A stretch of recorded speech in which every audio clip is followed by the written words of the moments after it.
PM Modi की poster के साथ उन्हें पेपर माफिया करार दिया जा रहा है। गॉगल लगा के क्या दर्शाना चाहते हैं? ये पेपर माफिया है। धर्मेंद्र प्रधान जी इसके ठेकेदार है और एनटीए संस्था वो है जो छात्रों से अगुवाई करने का काम कर रही है। अगुवाई हम इसलिए कह सकते हैं क्योंकि 1700 रुपये एक एप्लीकेशन के फॉर्म की फीस थी। 250 करोड़ रुपए आए थे। 250 करोड़ में इनके पास ये मैनेजमेंट नहीं था कि ये ढंग से ठीक से पेपर करवा पाए। इनसे हम अपने भविष्य की क्या उम्मीद कर सकते हैं? जो बच्चा पढ़ लिख कर सालों साल मेहनत करके लाखों रुपए कोचिंग में फीस देकर वो तैयारी करते कि इस बार मैं पेपर में क्लियर करके डॉक्टर बनूंगा, पर उसके साथ ऐसा मजाक होता है कि रात को उसको पता चलता है कि पेपर लीक हो गया, पेपर कैंसिल हो गया। तो कह रहे हैं फिर से पेपर करवा देंगे, रद्द कर दिया है, अब फिर से होगा। इस बार कौन सी गारंटी कि इस बार लीक नहीं होगा? ये तो हर बार बोलते हैं, अपनी स्टेटमेंट बदलते हैं सिर्फ, पर इनका वो जो काम है वो ग्राउंड पे क्यों नहीं दिखता। और सुनने में ये भी आया है कि जेडीयू के कुछ कार्यकर्ता हैं जो जहां पर पेपर प्रिंट होता है वहां से पेपर लीक करवाते हैं। मतलब ये सोचने वाली बात है कि किस हिसाब से भ्रष्टाचार इस देश में चरम सीमा पे चल रहा है। एक भविष्य युवा का तो रखा नहीं इन्होंने। जब रोजगार की मांग करो तो ये इनकी पुलिस लाठी देती है, लाठियों से मारती है। जब अगर कोई व्यक्ति पढ़ लिख कर, कोई छात्र पढ़ लिख कर आगे बढ़ना चाहता है पेपर देकर, तो ये पेपर लीक करवा दे। इनसे क्या ही उम्मीद करें हम? इनसे क्या उम्मीद की जाए? तो आप क्या कुछ मांगे हैं आपके इस प्रदर्शन के माध्यम से? इस प्रदर्शन के माध्यम से हम ये चाहेंगे कि एनटीए को तुरंत डिसॉल्व करा जाए और धर्मेंद्र प्रधान जी को इस चीज की जिम्मेदारी लेते हुए, इस पेपर लीक की जिम्मेदारी लेते हुए तत्काल प्रभाव से इस्तीफा देना चाहिए। क्योंकि अगर उनके मन में थोड़ी सी भी शर्म होगी तो इस्तीफा देंगे वो। इस्तीफे की मांग की जा रही है। क्या नाम है आपका? मैम मेरा अंकित नाम है। बताइए अंकित जी, कैसे देख रहे हैं इस पूरे 22 लाख छात्रों की भविष्य के साथ जो खिलवाड़ किया गया? मैम जैसा कि हमारे नेता राहुल गांधी जी ने एक ट्वीट करा था और ये बताया था कि आप गूगल करिए और बताइए कि 2024 में पूछिए कि 2024 में डीजी कौन था एनटीए का। तो मैंने गूगल करा और मैंने देखा कि उसमें सुबोध कुमार सिंह था, जो कि उसके बाद उन्होंने लिखा कि अगर आपको नाम पता चल जाए तो आप जानिए कि उसको कितना बड़ा इनाम दिया गया। 2024 में उन्होंने ये पेपर लीक कराया और उसके बाद उनको इतना बड़ा इनाम दिया गया कि वो छत्तीसगढ़ के सीएमओ के सीएम चीफ सेक्रेटरी बन गए। और ऐसा ही देखा जा रहा है कि अभी जो बंगाल चुनाव हुए, बंगाल चुनाव के अंदर जिसने एसआईआर की प्रक्रिया करी और एसआईआर का जो मेन हेड था उसको अब चीफ सेक्रेटरी बना दिया गया बंगाल सीएम का।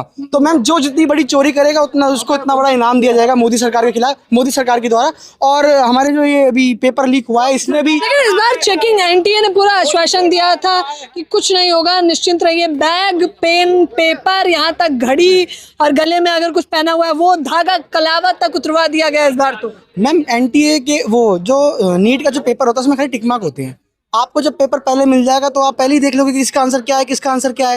आप कम से कम आप 50 क्वेश्चन तो अपने दिमाग में रख सकते हैं कि ए बी सी डी क्या है, वो तो आप खुद ही टिक लगा सकते हो। तो इसमें मेरे को लगता नहीं कि किसी को चिट ले जाने की जरूरत पड़ेगी, किसी को कुछ नहीं लेनी पड़ेगी।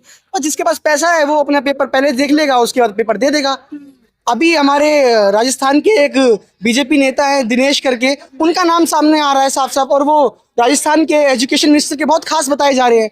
उन्होंने बहुत अच्छी चोरी करी है, 30 लाख रुपए में उन्होंने पेपर खरीदा है, उसके बाद लाखों ग्रुपों में, करोड़ों ग्रुप में उन्होंने पैसों के लिए। इस पूरे मसले पर शिक्षा मंत्री कोई जवाबदेही तय नहीं कर रहे हैं धर्मेंद्र प्रधान। मैम शिक्षा मंत्री का इस मसले पर तो नरेंद्र मोदी की भी औकात नहीं है कि कोई जवाब दे दे।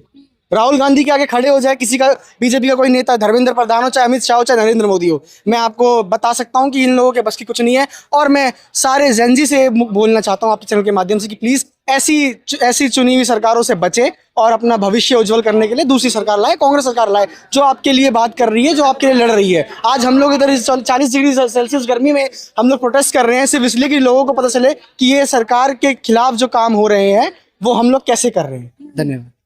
देख लीजिए, देश भर में अब इसको लेकर आक्रोश देखने को मिल रहा है। यहाँ जो छात्र आए हुए थे वो सीधे तौर पर आंदोलन कर रहे हैं और कह रहे हैं कि कम से कम शिक्षा मंत्री धर्मेंद्र प्रधान को तो इस्तीफा देना ही चाहिए। देखिए, पोस्टर पर निगाह डालिए, पेपर माफिया का कौन सरदार, सत्ता में बैठी सरकार। क्या कुछ कहना चाहेंगे? परीक्षा जिस प्रकार से रद्द ही करवा दी गई है इस बार। तो देखिए, कहने के लिए बहुत कुछ है, पर आज जो माँ बाप, गरीब माँ बाप अपने बच्चे को पढ़ाते हैं और इस नीट की परीक्षा के लिए तैयार करते हैं, जिन्हें खाने का एक समय का खाना नहीं होता, वो अपने बच्चे को कर्जा लेके पढ़ाते हैं। आज उनका दर्द सुनने वाली बात है। कहने की तो बात बहुत है। आज धर्मेंद्र प्रधान इस्तीफा नहीं दे रहे।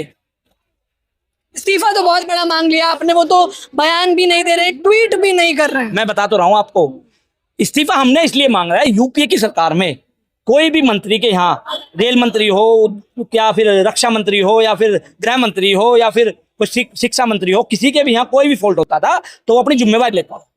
आज धर्मेंद्र प्रधान, नरेंद्र मोदी की सरकार, कोई भी मंत्री जिम्मेवारी लेने से परे बच रहा है, चाहे वो रेल मंत्री हो चाहे शिक्षा मंत्री हो। आज शिक्षा की बात हो रही है तो शिक्षा, हिंदुस्तान के अंदर एक नारा था, पढ़ेगा भारत तो बढ़ेगा भारत। आज पढ़ाई पे इन्होंने रोक लगा दी। क्यों पर लगाई है? क्योंकि अनपढ़ लोग हैं, देहात के अंदर साथ ही फेल मुख्यमंत्री बना देते हैं। प्रधानमंत्री हमारे आपको पता ही है, चाय बेचने वाले प्रधानमंत्री बने, तो इन्हें पढ़ाई की कोई कीमत नहीं पता।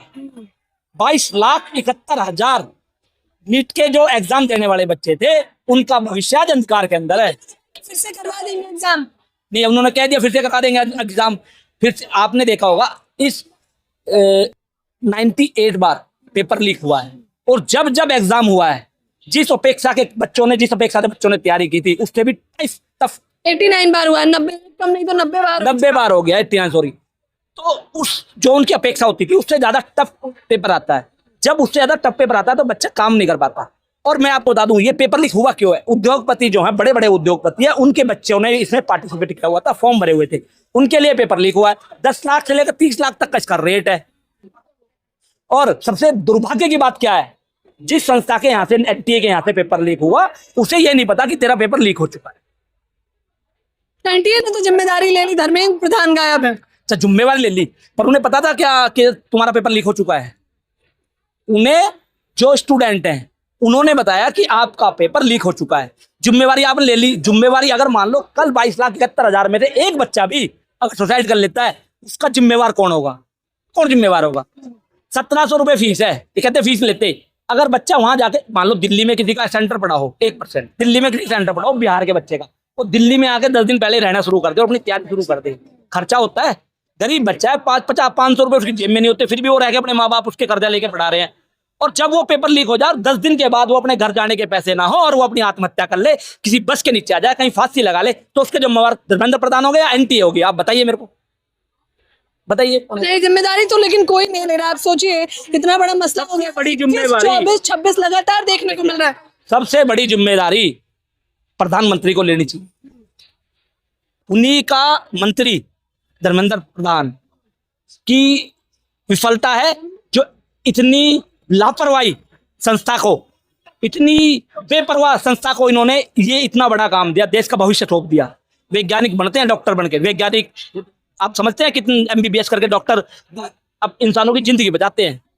तो आज हमारे बच्चों के भविष्य के साथ खिलवाड़ किया इन्होंने। 22,71,000 बच्चों के साथ खिलवाड़ किया। क्या चाहते हैं अब आप इस पूरे मामले पर? हम चाहते हैं कि धर्मेंद्र प्रधान इस्तीफा दे और जितने बच्चों ने फीस भरी सबकी फीस वापस हो, इनकी फीस वापस हो, और इन बच्चों का दोबारा से एग्जाम हो तो इसी स्तर पे हो कि उन्हें ज्यादा टफ पेपर न दिया जाए। और पेपर लीक हुआ तो दूसरी चीज एनटीए से ये जवाबदेही तय करें। एनटीए से इसको छीना जाए, इसका जो संस्था एनटीए को जो इन्होंने जिम्मेदार को छीना जाए। एनटीए से ये जिम्मेदारी जो दी गई है वर्ष 2018 से लगातार उससे छीना जाए, और ये लोग यही मांग के साथ लगातार सवाल कर रहे हैं।